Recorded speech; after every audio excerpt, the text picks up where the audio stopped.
जय श्री कृष्ण भक्तों, श्रीमद् भगवद गीता अध्याय 3 श्लोक 42।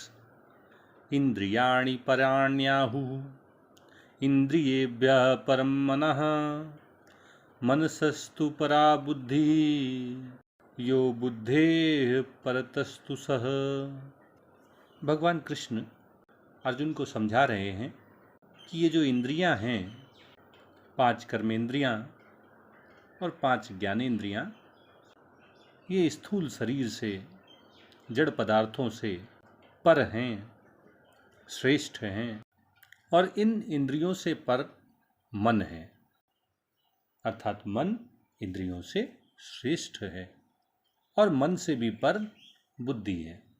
बुद्धि के द्वारा मन को नियंत्रित किया जा सकता है। और जो बुद्धि से भी पर है, श्रेष्ठ है, व्यापक है, वह आत्मा है।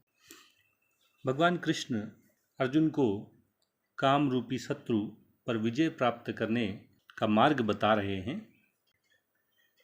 अर्जुन को ये बताने के बाद कि आरंभ में ही अपनी इंद्रियों को वश में करके ज्ञान और विज्ञान को नष्ट करने वाले महान पापी काम रूपी शत्रु को नष्ट किया जा सकता है, अब भगवान अर्जुन को ये समझा रहे हैं कि ये जो इंद्रियां हैं, आँख, नाक, कान, जीवा और त्वचा, इन ज्ञान इंद्रियों के द्वारा ही ये स्थूल शरीर समस्त पदार्थों, व्यक्तियों, वस्तुओं का ज्ञान करता है।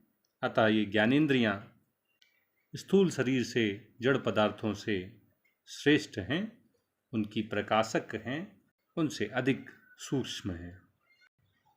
और मन इंद्रियों से भी पर है, इंद्रियों से भी श्रेष्ठ है। इंद्रियां केवल अपने अपने विषय की प्रकाशक होती हैं, किसी दूसरी इंद्री के विषय का ज्ञान कोई इंद्री नहीं रख पाती है। जैसे कान शब्द का ज्ञान तो रखते हैं, लेकिन कानों को स्वाद का, रूप का, गंध का कोई ज्ञान नहीं होता है। लेकिन जो मन है, ये 5 ज्ञानेंद्रियों के जो विषय हैं उनका ज्ञान रखता है।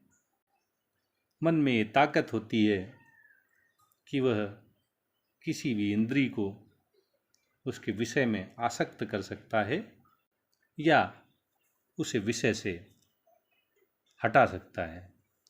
और इसलिए मन इंद्रियों से श्रेष्ठ है, बलवान है, इंद्रियों का प्रकाशक है।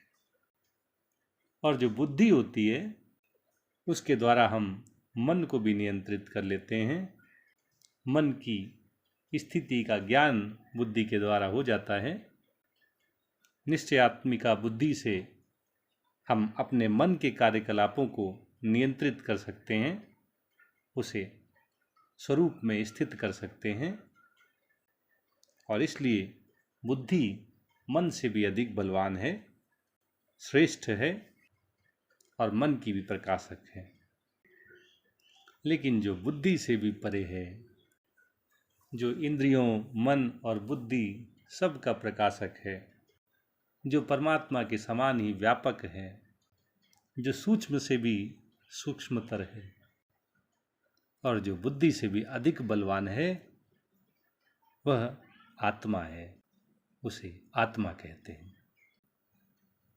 भगवान अर्जुन के माध्यम से हम सबको ये शिक्षा दे रहे हैं कि आत्मा की सर्वोच्चता को, आत्मा की श्रेष्ठता को, आत्मा के बल को, आत्मा की व्यापकता को जानकर मनुष्य इंद्रियों को वश में कर सकता है, मन पर विजय प्राप्त कर सकता है, बुद्धि को नियंत्रित कर सकता है।